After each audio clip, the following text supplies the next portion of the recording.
வணக்கம் friends, welcome to round about case YouTube channel. எல்லாரும் எப்படி இருக்கீங்க? நல்லா இருக்கீங்களா? ஒவ்வொரு நாளும் ஒவ்வொரு வீடியோ இந்த சேனல்ல பார்த்துட்டு வரோம். இன்னைக்கு நம்ம பார்க்க போற வீடியோ அலக்கநந்தா ரிவரை பத்தி டீட்டெயிலா தெரிஞ்சுக்கலாம். அலக்கநந்தா ஆறு இந்தியாவின் உத்தரகண்ட் மாநிலத்தில் சிவாலிக் மலையில் உற்பத்தியாகும் ஒரு ஆறாகும்.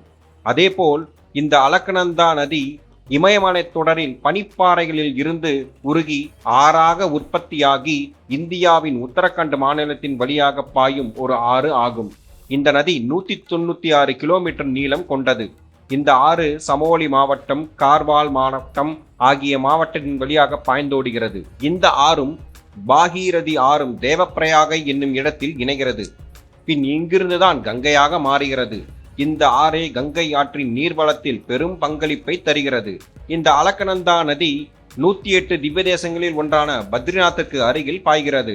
அலக்கநந்தா ஆற்றின் கரையிலேயே இந்த பத்ரிகாஷ்டிரமம் அமைந்துள்ளது. இந்த இடமானது இமயமலை தொடரில் நரன் மற்றும் நாராயணன் என்ற 2 மலைகளுக்கு இடையே அமைந்துள்ளது. நீல்கந்த் சிகரம் நாராயணன் மலைத்தொடரின் பின்புறம் அமைந்துள்ளது.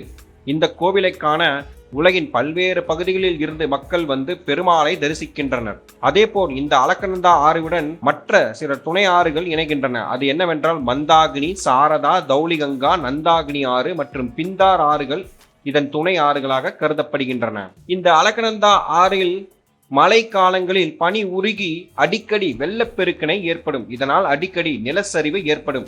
எனவே மக்கள் இந்த ஆற்றின் கரையின் ஓரங்களில் குடியிருக்க தடை விதிக்கப்பட்டுள்ளது. மீண்டும் ஒரு நல்ல பதிவில் உங்களை சந்திக்கிறேன். இந்த வீடியோ உங்களுக்கு பிடித்திருந்தால் லைக், ஷேர், சப்ஸ்கிரைப், கமெண்ட் செக்ஷனில் கமெண்ட் செய்யவும். நன்றி, வணக்கம்.